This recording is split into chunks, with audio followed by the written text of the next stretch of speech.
आपने जम्मू की वैष्णो माता का नाम अवश्य सुना होगा। आज हम आपको इन्हीं की कहानी सुना रहे हैं जो बरसों से सुनी व सुनाई जाती है।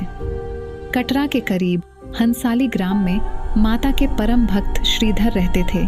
उनके यहाँ कोई संतान न थी। वे इस कारण बहुत दुखी रहते थे। एक दिन उन्होंने नवरात्रि पूजन के लिए कुंवारी कन्याओं को बुलवाया। माँ वैष्णो कन्या वेश में उन्हीं के बीच आ बैठी। अन्य कन्याएं तो चली गईं, किंतु माँ वैष्णो नहीं गईं। वह श्रीधर से बोली, सबको अपने घर भंडारे का निमंत्रण दे आओ। श्रीधर ने उस दिव्य कन्या की बात मान ली और आसपास के गांवों में भंडारे का संदेश पहुंचा दिया। लौटते समय गोरखनाथ व भैरवनाथ जी को भी उनके चेलों सहित न्योता दे दिया। सभी अतिथि हैरान थे कि आखिर कौन सी कन्या है जो इतने सारे लोगों को भोजन करवाना चाहती है। श्रीधर की कुटिया में बहुत से लोग बैठ गए। दिव्य कन्या ने एक विचित्र पात्र से भोजन परोसना आरंभ किया।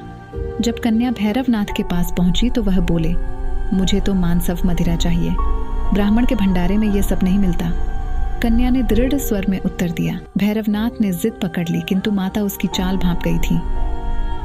वह पवन का रूप धारण कर त्रिकूट पर्वत की ओर उठ चली। भैरव ने उनका पीछा किया। माता के साथ उनका वीर लंगूर भी था। एक गुफा में मां शक्ति ने 9 माह तक तप किया। भैरव भी उनकी खोज में वहां आ पहुंचा। एक साधु ने उससे कहा, जिसे तू साधारण नारी समझता है वह तो महाशक्ति है। भैरव ने साधु की बात अनसुनी कर दी। माता गुफा की दूसरी ओर से मार्ग बनाकर बाहर निकल गईं। वह गुफा आज भी गर्भजून के नाम से जानी जाती है।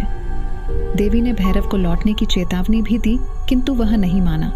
मां गुफा के भीतर चली गई। द्वार पर वीर लंगूर था। उसने भैरव से युद्ध किया। जब वीर लंगूर निढाल होने लगा तो माता वैष्णो ने चंडी का रूप धारण किया और भैरव का वध कर दिया। भैरव का सिर भैरव घाटी में जा गिरा। तब मां ने उसे वरदान दिया कि जो भी मेरे दर्शनों के पश्चात भैरव के दर्शन करेगा उसकी सभी मनोकामनाएं पूरी होंगी।